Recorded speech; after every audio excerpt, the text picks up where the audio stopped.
오늘 말씀은 하나님께서 예언을 통해서 백성들을 회복시키겠다, 이스라엘 땅을 회복시키겠다 이렇게 선언하고 계심을 우리가 보게 됩니다. 그래서 36장과 37장은 회복에 대한 하나님의 예언의 말씀입니다.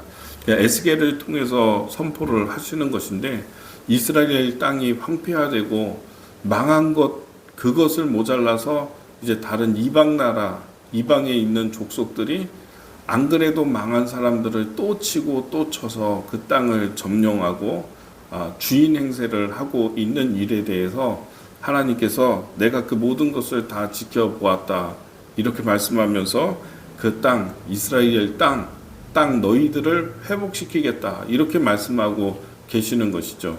사람에게 향하는 게 아니라 땅에게 말하는 거예요. 지금 보면 너희 땅이 황폐화되고 너희 땅이, 이방의 땅이 짓밟힘을 당했는데 너희 땅들아, 이제 너희 땅에서 나는 나무가 가지가 솟아나게 될 것이고 거기서 열매가 맺히게 될 것이고 너희 땅에 하나님의 자손들이 다니게 될 것이고 밟고 지나가게 될 것이고 수요를 많아지게 할 것이다 이렇게 말씀하는 거죠. 그러니까 회복입니다. 이스라엘 땅이 다시 회복되고 이스라엘 사람들이 살아가는 그런 땅이 되게 하리라.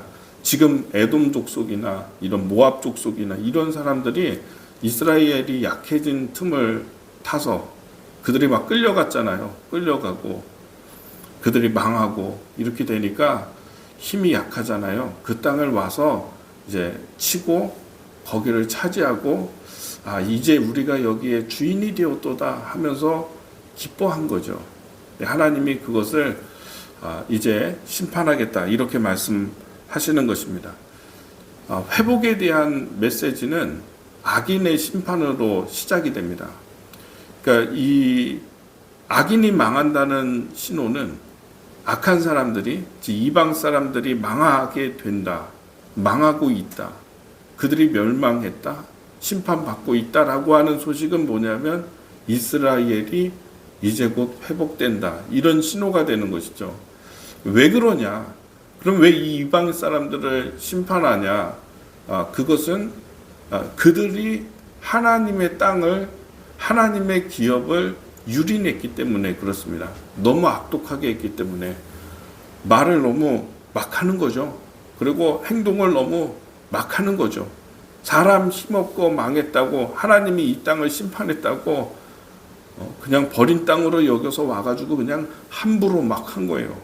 5절의 말씀해 보세요. 5절 보면은 주 여호와께서 이같이 말씀하시기를 내가 진실로 내 맹렬한 질투로 남아있는 이방인과 에돔 온 땅을 쳐서 말하였노니 이는 그들이 심히 즐거워하는 마음과 멸시하는 심령으로, 그렇죠?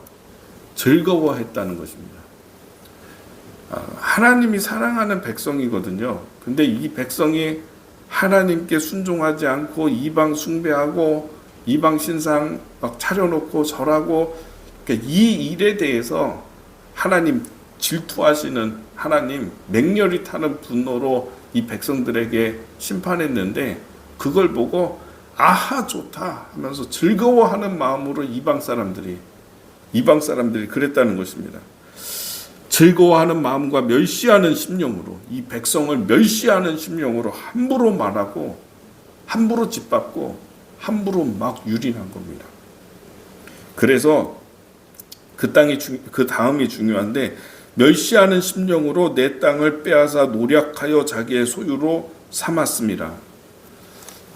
그러니까 여러분, 그 회복이라고 하는 게 이제 회복을 얘기하는데, 이 이방 사람들이 이스라엘을 향해서 했던 그 악한 행동과 너무 심하게 하는 말과 즐거워하고 사람이 망하는 것을 기뻐하는 마음과 그래서 그 입으로 쏟아내는 악독한 말과 행동들, 이것이 심판의 근거가 되는 거예요.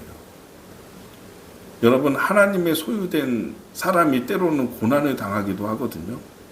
근데 그런 약해진 틈을 타서 대적이 막 이렇게 심하게 하잖아요. 그럼 하나님께 일어나는 일은 뭐냐면 동일시예요. 동일시. 지금 유린당하고 지금 고난당하고 핍박당하는 저 사람과 하나님이 자기를 동일시하는 거죠. 불쌍히 여기심이 여기서 일어나는 것입니다. 쟤 되게 불쌍하다. 이렇게 생각하는 거예요. 하나님이. 말씀해 보세요. 그러면 뒷부분에 이렇게 보면 즐거워하는 마음과 멸시하는 심령으로 내 땅을 빼앗아. 내 땅이라고 하잖아요. 하나님이. 이스라엘 사람들의 땅이죠. 근데 하나님 말씀하시는 내 땅을 지금 네가 짓밟았다 이렇게 얘기해요. 그러니까 고난 당하는 이스라엘과 하나님이 자기를 동일시하는 거예요. 내 땅이다. 너희들이 내 땅을 짓밟고 내 땅을 유린했다. 이렇게 말씀하시잖아요. 그러니까 이게 뭐냐면 불쌍한 거예요. 예수님이 사람들을 불쌍히 여기면 거기서 기적이 나타났잖아요. 모든 게 풀렸잖아요. 그러니까 하나님이 우리를 불쌍히 여기시는 순간 다 해결되는 거예요. 끝나는 거예요. 짓밟히는 걸 보고서 불쌍하다고 하나님이 생각하신 거예요. 동일시하면서. 그렇게 한 거예요. 그러니까 사람이 이렇게 우리가 잘못되고 망하고 할 때에도요, 또 때로는 우리의 삶 가운데 이렇게 고난이 있고 어려움이 찾아오고 할 때에도 그냥 잘 망하든지 아니면 정말 돌이켜서 또한 하나님 앞에서 회개하든지 그런 태도 가운데 있으면은 하나님이 그 하나님의 소유된 사람이 하나님을 의뢰하는 사람이 당하고 있는 그 고난과 그 모든 것을 그냥 두고 보는 게 아니라 하나님이 동일시가 일어나고 거기에 긍휼이 일어나고 거기서 일어나는 회복되는 역사가 있다라고 하는 것입니다. 하나님이 불쌍히 여기시면 끝나는 거예요. 고난을요, 내가 이렇게 살았는데, 내가 열심히 살았는데, 내가 주일 예배도 드리고, 내가 다 하나님도 섬겼는데, 왜 이런 고난이 나에게 있어? 막 하면서 이걸 받아들이지 못하고, 버티고. 여러분, 이게 믿음의 태도가 아니에요. 오히려 그런 일이 있어요. 그런 일이 있어요. 여러분이 의인이어도, 내가 의인이어도, 내가 하나님 앞에 잘 살려고 했었고, 노력했고 했어도, 고난이 그런 것과 상관없이 나에게 찾아오기도 해요. 그런 일을 당하기도 해요. 이방의 조롱거리가 되기도 하고 이런 일이 있어요. 그냥 그런 일이 있을 수 있다라고 받아들이세요. 그리고 하나님 의지하면서 살아가고 있으면은 거기에 하나님의 긍휼히 여기심이 있고 하나님의 동일시 여기시는 이런 일들이 있어요. 자, 그 다음으로 넘어가서 보면은요. 이제 이 땅을 향해서 말씀하시는 것이거든요. 땅아 너희들 회복된다. 나무의 가지는 다시 차오르고 연한 순이 차오르고 그리고 결국 거기서 열매가 맺히게 될 것이다. 이렇게 그리고 사람들이 이스라엘 족속들이 너희에게로 돌아와서 너희 땅에서 살 것이다. 땅을 향해서 얘기하는 거잖아요. 지금 그렇게 말씀하고 계십니다. 11절의 말씀에 또 보면은요.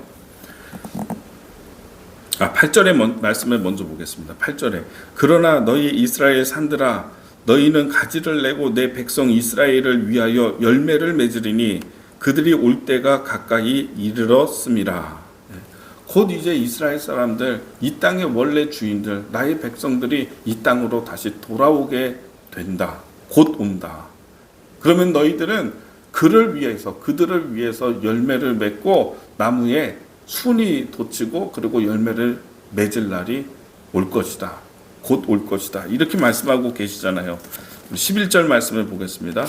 내가 너희 위에 사람과 짐승을 많게 하되 그들의 수가 많고 번성하게 할 것이라 너희 전 지위대로 사람이 거주하게 하여 너희를 처음보다 낮게 대우하리니 내가 여호와인 줄 너희가 알리라. 산들아 땅들아 고을들아 사람들이 돌아와서 이스라엘 사람들이 돌아와서 너희를 대우하고 너희 땅에서 거주하리라. 그러면 너희 땅들아 산들아 너희들이 내가 여호와인 줄 알리라. 이렇게 말씀하고 계시는 것입니다. 12절 내가 사람을 너희 위에 다니게 하리니 그들은 내 백성 이스라엘이라. 그들은 너를 얻고 너는 그의 기업이 되어 다시는 그들이 자식을 잃어버리지 않게 하리라. 아멘. 네.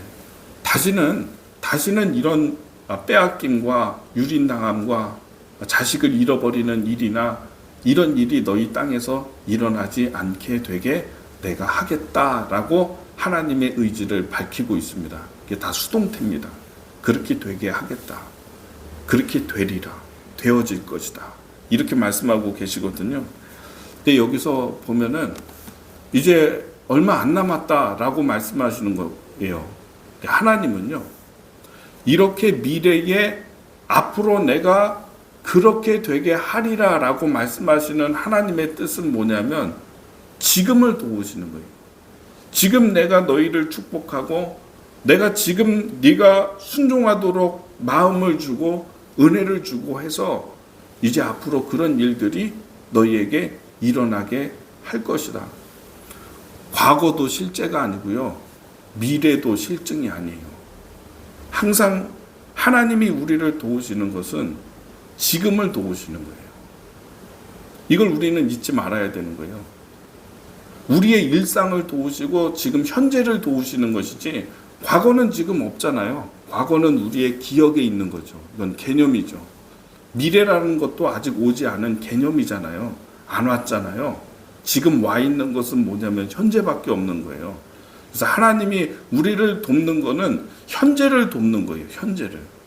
지금 내가 여기서 씨를 뿌리고 기도의 씨를 뿌리고 믿음의 행동을 하고 일상을 이렇게 살아가면은 하나님께서 나를 향한 하나님의 계획이 미래에서 이루어지도록 미래에서 그것이 나타날 수 있도록 지금 그걸 도와주시고 계시다라고 하는 것을 우리가 잊으면 안 되는 것입니다. 기독교의 시간관은요, 미래에서부터 현재로 오는 거예요. 그래서 대림이라고 하는 것도 어드벤트도 뭐냐면 예수님이 우리에게 찾아오시는 시간을 기다리는 거잖아요. 성탄을 기다리는 거잖아요. 찾아오는 겁니다. 우리가 지금 내 마음을 성결하게 하고 내가 진실하게 하고 또 내 뜻을 돌이켜서 하나님께 구하면 하나님께 간구하면 그런 미래에 하나님이 역사하시는 것이 만들어지고 그것이 나를 찾아오는 것입니다.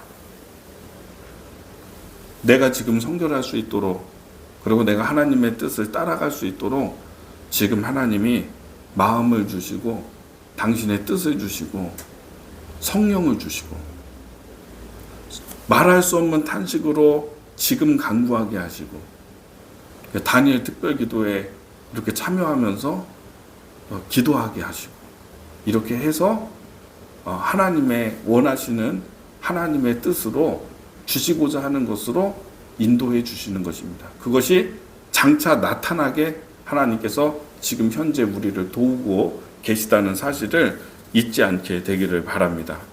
수가 많아지고 짐승의 수도 많아지고 그 짐승들이 너희 땅에 살게 하고 내가 그렇게 되게 할 것이다. 지금 너희 마음 안에서 일상 안에서 내가 너희를 도와서 너희에게 마음 주고 기도하게 해서 그게 나타나게 할 것이다. 이런 뜻이 되는 것입니다. 여러분 오늘 이 말씀을 생각하면서 하나님은 지금을 돕고 계세요. 우리의 현재를 돕고 계세요.